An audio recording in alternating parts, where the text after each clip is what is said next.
சட்டசபைக்கு சீமான் போகணும் அப்படின்றது நாம் தமிழர் தொண்டர்கள் மட்டுமே கிடையாது, பரவலாக மக்கள்கிட்ட அதுவும் இப்போ அதுவும் இந்த சமீப காலமாக அந்த ஒரு மாத காலமாக அந்த குரல் ஓங்கி ஒலிக்குது. அந்த ஏக்கம் தெரிக்க விடுது. உண்மைதான். ஏன்னா சட்டசபையில் நடக்கக்கூடிய சமாச்சாரங்கள் என்னென்னா, எது கேட்டாலும் பார்த்தீங்கன்னா உங்கள் ஆட்சி நடக்கலையா இப்படி தான் பதிலாக இருக்குது. அப்போ இந்த கேள்வி யார்கிட்ட கேட்க முடியாது? சீமான்கிட்ட கேட்க முடியாது இந்த கேள்வியை. அப்போ எல்லாருடைய எதிர்பார்ப்பும் இந்த 40 நாட்கள் 50 நாட்களில் எல்லாருக்குமே இருக்குது, சீமானவர்கள் சட்டசபைக்கு போகணும். இந்த சூழ்நிலையில் பார்த்தீங்கன்னா நம்ம தேர்தல் களத்தில் நம்ம இருக்கிறோம்னா, தேர்தலில் வெற்றி வரணும்னு சொன்னால் சில உத்திகள் நம்ம கையில் எடுத்து தான் ஆகணும். எல்லாரும் கையில் ஆயுதத்தோடு போகும்போது நான் ஆயுதம் இல்லாமல் போவேன்னா சொல்ல முடியாது. தேர்தல் உத்தி என்பது ஒரு ஆயுதம். அப்போ இங்கே நமக்கு வீரம் இருக்குது. ஆனால் மற்றவர்கள் ஆயுதத்தோடு போகும்போது நம்ம ஆயுதம் இல்லாமல் போனோம்னா எவ்வளோதான் வீரம் இருந்தாலும் வெற்றி பெறுவது கடினம். அப்போ சில நேரங்களில் ஸ்ட்ராட்டஜி மாற்றணும் தான். அது அவர் செய்வாரான்றது எனக்கு தெரியாது. ஆனால் நான் நம்பலை. இது திமுகவோட கூட்டணிக்கு போனால் இத்தனை ஆண்டு காலம் திமுக தான் எதிர்த்து இருக்க அரசியல் களம் கண்டார், இவன் கூட்டணிக்கே போயிட்டாரு அப்படி சொல்ல முடியாது. இங்கே இன்னொரு பார்த்தீங்கன்னா இப்போ எதிர்க்க வேண்டியது பார்த்தீங்கன்னா திராவிட சக்தியா கவர்ச்சி சக்தியா? ஒரு வதந்தியாக ஒரு செய்தி வருது. என்னென்ன வருதுன்னா, பொது வேட்பாளராக சீமானை நிறுத்தத்துக்கு இங்கே பல கட்சிகள் விரும்புகிறாங்க. அது பாட்டாளி மக்கள் கட்சியை டாக்டர் அன்புமணி சொன்னாங்க. அதுக்கப்புறம் திமுக தரப்புலையும் அப்படியான ஒரு முன்னெடுப்புகள் இருக்குது அப்படின்னு சொல்லும்போது அது இன்னும் கொஞ்சம் அந்த அந்த அந்த பேச்சு இன்னும் கொஞ்சம் வலிமை வரதுக்கு காரணம், சமீபத்தில் சீமானுடைய பரப்புரை முழு வீச்சில் இருக்கும். முழுக்க இந்தியாவில் ஒரு கட்சி உழைப்பை நம்பிய, அதாவது உழைப்பை விதைச்சி, இது கொள்கை கோட்பாடு தத்துவங்களை விதைச்சி உழைப்பை விதைச்சி ஓட்டு கேட்குற ஒரே கட்சி நாம் தமிழ் தான் இந்தியாவிலேயே. அப்போது ஒரு 20,000 வாக்குகள் ஒரு தொகுதிக்கு பெற்றால் கூட இடைத்தேர்தலில் அதுதான் டிசைட் பண்ணுது. அப்போ நாம் தமிழ் தான் டிசைட் பண்ணுறாங்க. அதனால தான் திமுக என்ன செய்யுதுன்னு நினைக்கிறா, ஒரு வேலை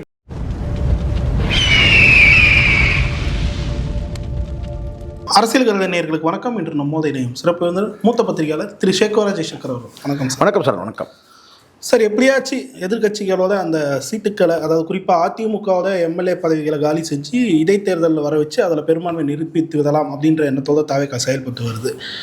இந்த வேலையில் அந்த கனவுல மண்ணள்ளி போடுற விதமாக சீமான் அவர்கள் அம்பாசமுத்திரத்தை போட்டிடுறேன், இது வரைக்கும் இடைத்தேர்தலில் போட்டியிடாத சீமான் அவர்கள் இப்போ போட்டிடுறேன்னு அறிவிச்சிருக்காரு.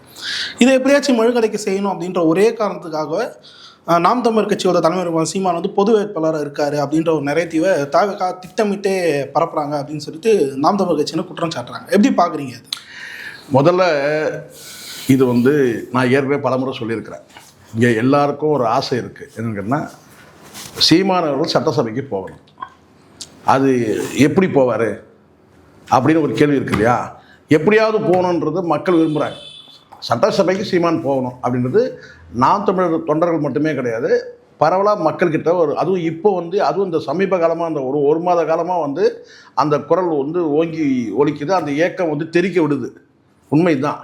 ஏன்னா சட்டசபையில் நடக்கக்கூடிய சமாச்சாரங்கள் என்னென்னா, எது கேட்டாலும் பார்த்தீங்கன்னா உங்கள் ஆட்சி நடக்கலையா இப்படி தான் பதிலாக இருக்குது. அப்போ இந்த கேள்வி யார்கிட்ட கேட்க முடியாது? சீமான்கிட்ட கேட்க முடியாது இந்த கேள்வியை. அப்போ எல்லாருடைய எதிர்பார்ப்பும் இந்த 40 நாட்கள் 50 நாட்களில் எல்லாருக்குமே இருக்குது, சீமானவர்கள் சட்டசபைக்கு போகணுன்னு. இந்த சூழ்நிலையில் பார்த்தீங்கன்னா ஒரு வதந்தியாக ஒரு செய்தி வருது. என்னென்ன வருதுன்னா, பொது வேட்பாளராக சீமானை நிறுத்தத்துக்கு இங்கே பல கட்சிகள் விரும்புகிறாங்க.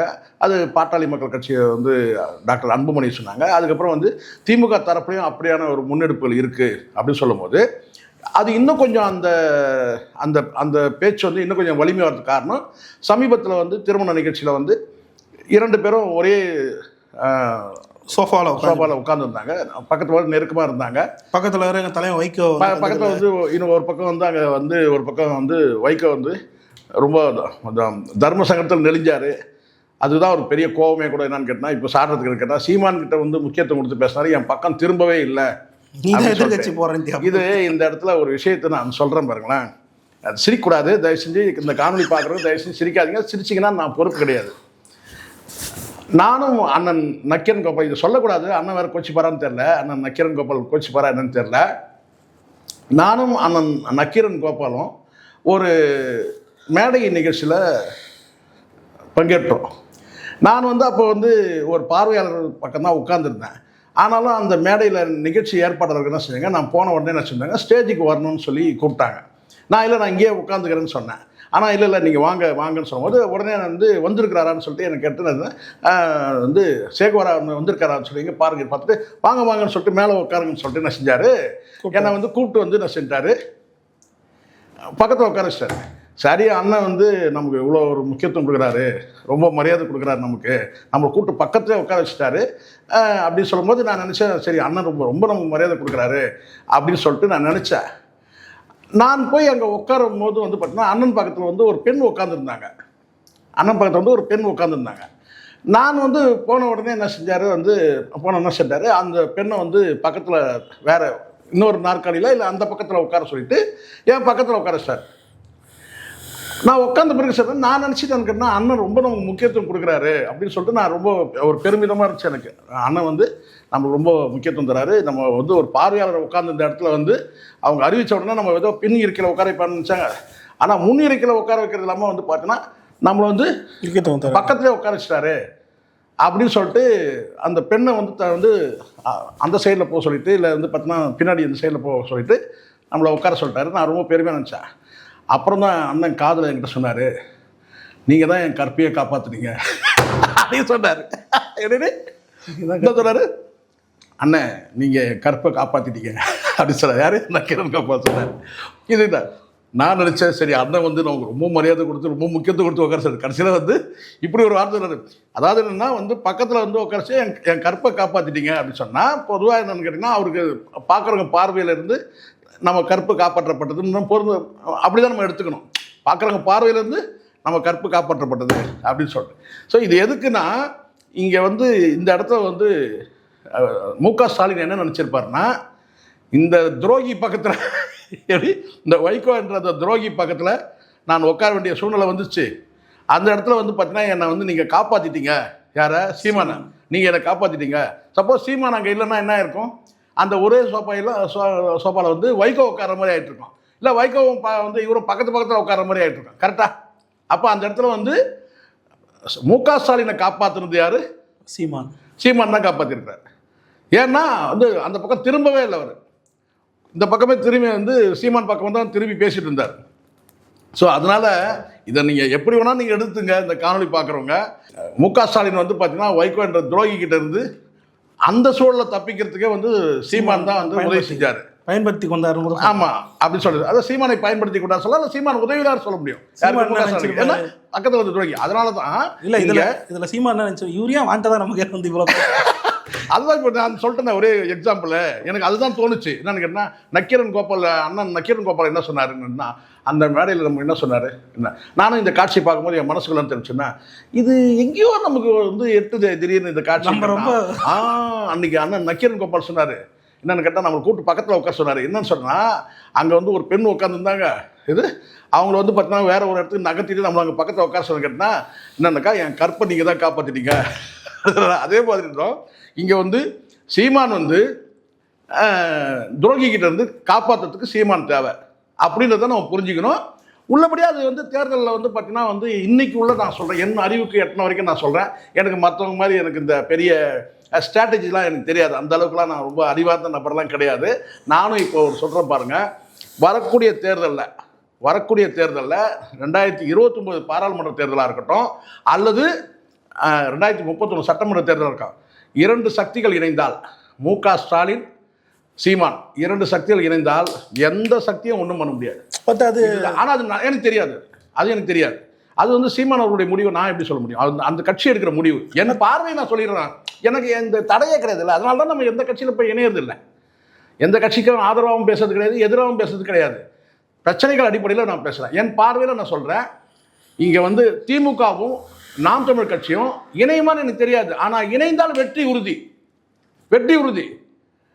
இப்போ ஏன் வந்து காங்கிரஸ் வந்து பார்த்தீங்கன்னா வந்து மத்தியில் ஜெயிக்கணும், பிஜேபி தொடர்ந்து ஜெயிக்குதுன்னு சொன்னால், ஒரு தடவை என்கிட்ட பேச சொன்னாங்க, இனிமேல் வந்து காங்கிரஸ் ஜெயிக்கணும்னா இனிமேல் கேட்டிங்கன்னா காங்கிரஸ் எப்படி உடஞ்சிச்சு அது மாதிரி பிஜேபி உடையணும்.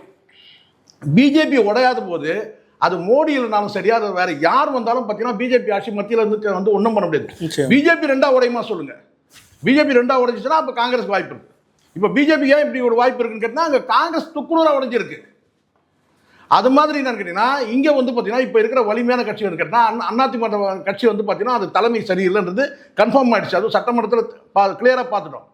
சட்டமன்றத்தை ரொம்ப கிளியராக பார்த்துட்டோம். என்னன்னு கேட்டிங்கன்னா ஒரு அந்த அதிமுக தலைமைக்கே வந்து லாயக்கல்ன்றதை பார்த்துட்டோம். ஏன்னா வந்து ஒரு முதலமைச்சரை வந்து முன்னாள் முதலமைச்சர் கேள்வி கிண்டல் பண்ணும்போது பார்த்தீங்கன்னா இப்போ இருக்கிற முதலமைச்சர் வந்து இப்போ இருக்கிற எதிர்கட்சி அந்த வரிசையில் உட்கார அந்த எடப்பாடி பழனிசாமி வந்து சிரிக்கிறத பார்க்குறோம்.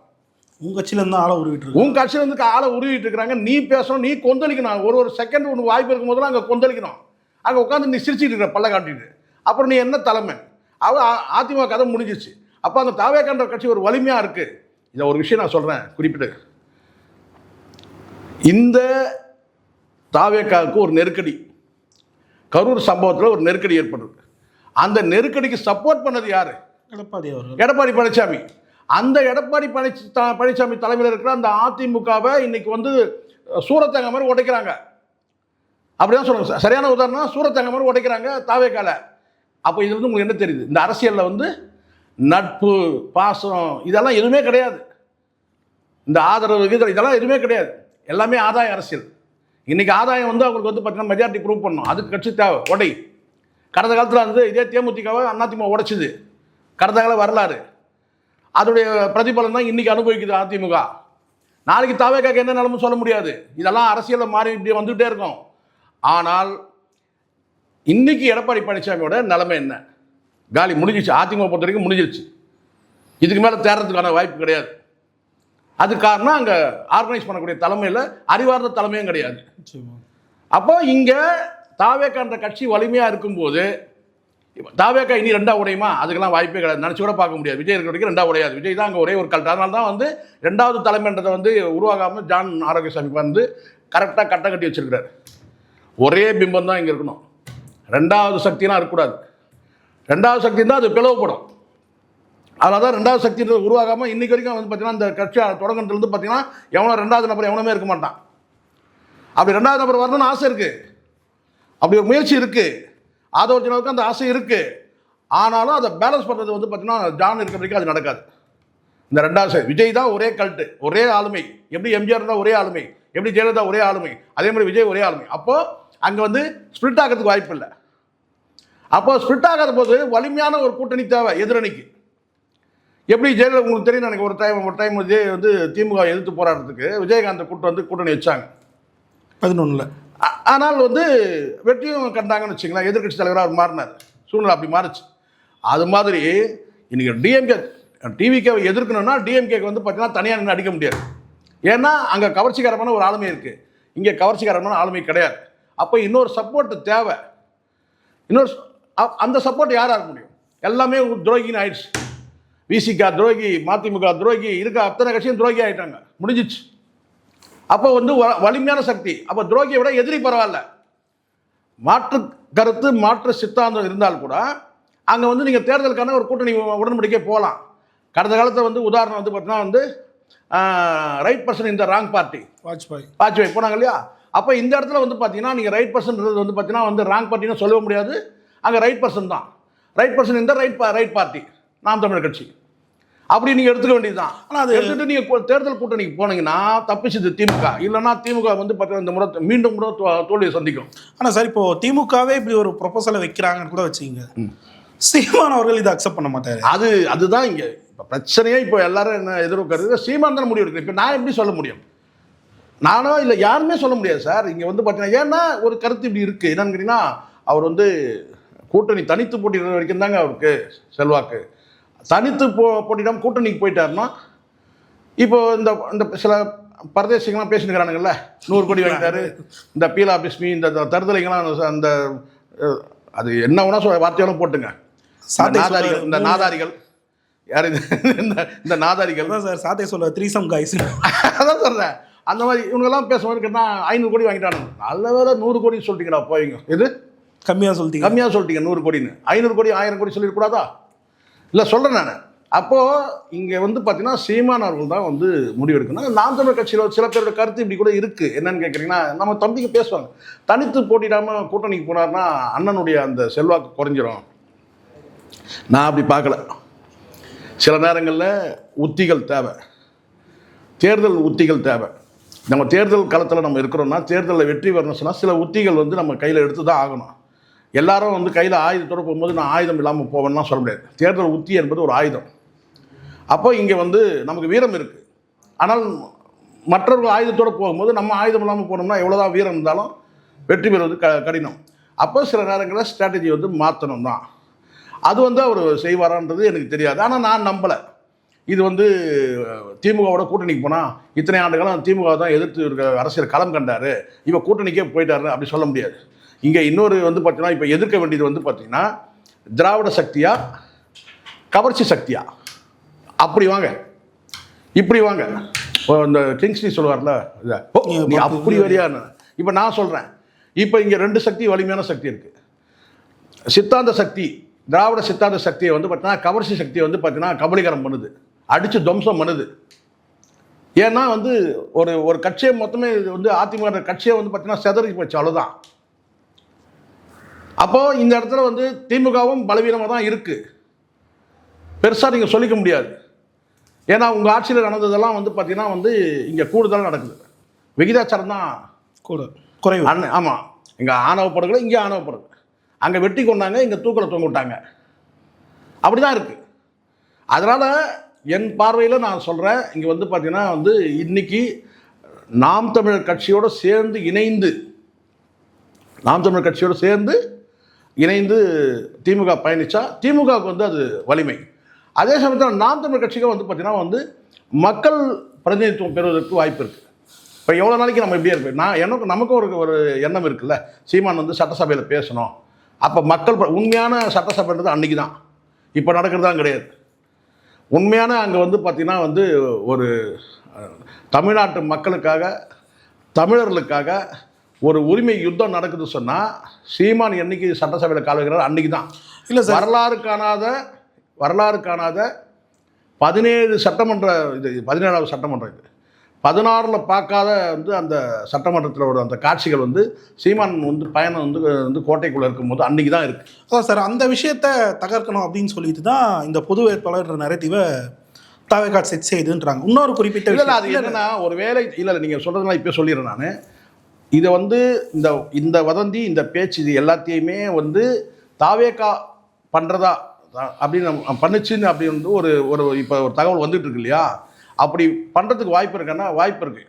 இது எப்படி வாய்ப்புன்னு கேட்டிங்கன்னா, தன்னை வந்து ஒரு பலம் பொருந்திய நபராக காட்டணும்னா, பார்த்தீங்களா என்னை ஒருத்தரை எதிர்த்து 3 எவ்வளோ பேர் வந்து எல்லாரும் என்னை ஒருத்தரை எதிர்க்கிறாங்க, இப்படி ஒரு டைலாக் இருக்குல்ல சார். இது ஒரே ஒருத்தரை வந்து பார்த்தீங்கன்னா எல்லாரும் எதிர்க்கிறாங்கன்னா அப்போ அவன் வலிமையான, இப்படி ஒரு கதை இருக்குது. அவன் கெட்டவனாக கூட இருக்கலாம். அதுதான் இப்போ நான் கேட்குறேன். வந்து பார்த்தீங்கன்னா ஒரு ஊரில் வந்து பார்த்தீங்கன்னா வந்து போலீஸ் ஸ்டேஷனில் வந்து கையெழுத்து வாங்குறாங்க. ஒரு போலீஸ் ஸ்டேஷனில் வந்து கையெழுத்து வாங்குறாங்க, ஒரு நபருக்கு எதிராக கையெழுத்து வாங்குறாங்க வந்து ஊர் மக்கள் எல்லாம் சேர்ந்து, இவர் ஊர் கூடாது அப்படி சொல்லிட்டு. அப்போ ஒரு நல்லவரா சார்? நான் கேட்குறேன், இவனால் வந்து நிம்மதி இல்லைங்க, பொம்பளை பிள்ளைங்க வந்து வெளியே நடமாட முடியல, வந்து வீடை எப்போ பூட்டை உடைப்பான்னு பயமாக இருக்குது, இல்லை இவன் வந்து பார்த்தீங்கன்னா இவனால் வந்து பார்த்தீங்கன்னா ரவுடிசம் பண்ணுறான், இவன் பொறுக்கித்தனம் பண்ணுறான் அப்படின்னு ஏகப்பட்ட ஒரு குற்றச்சாட்டு சொல்லி அந்த ஊரே வந்து பார்த்தீங்கன்னா எதிர்க்குன்னு வச்சுக்க. அவர் பார்த்தீங்களா, ஊரே ஒரு மனுஷனை எதிர்க்குதுன்னா அவன் எவ்வளோ நல்லவனா அப்படி போயிடுது. நான் வந்து இது ரொம்ப நாளாக இந்த கதை சொல்லிட்டு இருக்கேன். கேட்டா ஒருத்தரை எதிர்க்க எத்தனை கட்சிகள் கூட்டணி சேருது அப்படி சொல்லிட்டு. இப்போ நான் கேட்குறேன் சார், அதான் ஒரே கேள்வி. பாஜகவும் இங்கே இருக்குது, பாஜக எதற்கும் இத்தனை கட்சிகள் வந்து குதிச்சுது, தாவேகவும் அதில் ஒன்றா இருக்குது. அப்போ எப்படி அதை பொருத்தி பார்ப்போம்? அதை தான் நான் சொல்கிறேன். நான் இங்கே வந்து அந்த பார்வையே விட்டுனேன். இப்போ நான் ஒரே வார்த்தை சொல்கிறேன். இப்போ நாம் தமிழர் தனித்து கூட போட்டிடலாம், இப்போ திமுக கூட தனித்து போட்டிடலாம். சீமான் ஒரு ஒரு பிரச்சாரத்தை செய்வார், நிறைய முறை சொல்லியிருக்காரு. சீமான் சொல்லியிருக்காரு, எல்லாரும் தனித்து நிற்க தைரியம் இருக்கா உங்களுக்கு? எல்லாரும் தனித்து நிற்க. இப்போ வந்து டிவிக்கே தனித்து நிற்கட்டும், டிஎம்கே தனித்து நிற்கட்டும், எல்லாம் தனித்தனியாக நில்லுங்க, அப்போ பார்த்துடலாம் யாருக்கு எவ்வளோ பர்சன்டேஜ்னு. இப்போ தான் பேச ஆரம்பிச்சிருக்கிறாங்க, கூட்டணி கட்சிகள்லாம் துரோகிகள் போயிட்டாங்கன்னு சொல்லிட்டு திமுக தனித்து போட்டின்றது ஆராசா இப்போ தான் சொல்கிறாரு. ஆராசாக்கு இப்போ தான் எட்டுது. சீமான் என்றைக்கோ சொல்லிட்டார், இதை எல்லாரும் தனித்து நிற்கிறீங்களா அப்படின்னு சொல்லி கேட்டார்ல, அன்னைக்கு யாராவது அந்த சவாலை எதிர்கொண்டீங்களா? இல்லை. 26 கட்சி 28 கட்சி வலுவான கூட்டணி நீங்கள் இல்லையா? இன்றைக்கும் டிவிக்கே கூட நான் சொல்கிறேன், நீங்கள் தான் பெரிய கவர்ச்சி ஆளுமை தானே சார் நீங்கள்? கவர்ச்சி இல்லை சார், அது சித்தாந்தத்தை. சரி ரைட். நான் சார் உள்ளபடி இன்றைக்கும் கூட பார்த்தீங்கன்னா இவங்க என்ன சித்தாந்தன்றதை இன்றைக்கும் சொல்லவே கிடையாது. நம்ம பார்த்துட்டு தான் இருக்கிறோம். இன்றைக்கி நீங்கள் சரி, நீங்கள் பெரிய கல்ட்டு தானே சார், நீங்கள் தனியாக நில்லுங்க, தனித்து நில்லுங்க. எல்லாருமே வந்து எல்லா கட்சியும் முடிவு பண்ணி தனித்து நில்லுங்க. இடைத்தேர்தலில் சொல்கிறீங்க? இடைத்தேர்தல் எல்லா கட்சியும் நீங்கள் பொது தேர்தல் நிற்க வேணாம்பா, இந்த இடைத்தேர்தலில் தனித்து நில்லுங்க. எப்படி சார் இப்போ அவங்க எல்லா அதில் திருச்சி கேட்க தவிர தோற்றாங்க. அதனால தான் சொல்கிறேன். இப்போ இந்த இடைத்தேர்தலில் தெரிய போகுது பாருங்கள். இந்த இடைத்தேர்தல் வந்து அது 6 தொகுதியா, அது இல்லை இன்னும் எதிர்பார்ப்பாங்களா, இல்லை அது வரைக்கும் இன்னும் வெயிட்டிங்கில் இருப்பாங்களா? 2 பேர் இருக்கிறாங்க, 2 பேர் 4 பேர் இன்னும் எத்தனை பேர் வராங்களோ வெயிட்டிங்கில் இருப்பாங்கன்னு வச்சுங்களேன். இவங்க எல்லாம் கூட ஒரு 10 தொகுதிக்கிட்ட நிற்கட்டும், பை எலெக்ஷன் வரட்டும். அதில் 10 வந்து பார்த்தீங்கன்னா 10 ஜெயிப்பீங்கிறது சாத்தியமே இருக்காது. நீங்கள் வேணால் பாருங்கள். இல்லை, அதில் எனக்கு ஒரு சின்ன சிக்கல் சார், ஒரு கேள்வி. இப்போது திருச்சி கிழக்க விட்டுருங்க, மற்றது எல்லாமே அதிமுக வென்ற இடங்கள். டிவிக்கே அங்கே 2ஆம் இடமும் 3ஆம் இடமும் தள்ளப்பட்ட தொகுதிகள். இப்போ அந்த இடத்துல டிவிக்கே வந்து அதிமுக முன்னாள் வேட்பாளர் நிறுத்துறாங்கன்னு சொன்னால் அதிமுக ஓட்டுகள் அங்கே கன்வெர்ட் ஆகுமான்றது ஒரு கேள்வியாகவே இருக்குது. இல்லை, நான் உள்ளபடியே நான் சொல்கிறேன், அதிமுக தொண்டர்கள் இருக்கிற அந்த உணர்வு கூட அதிமுக தலைமைக்கு இருக்கிற மாதிரி எனக்கு தெரியும். வேட்பாளர்களுக்கும் இல்லை.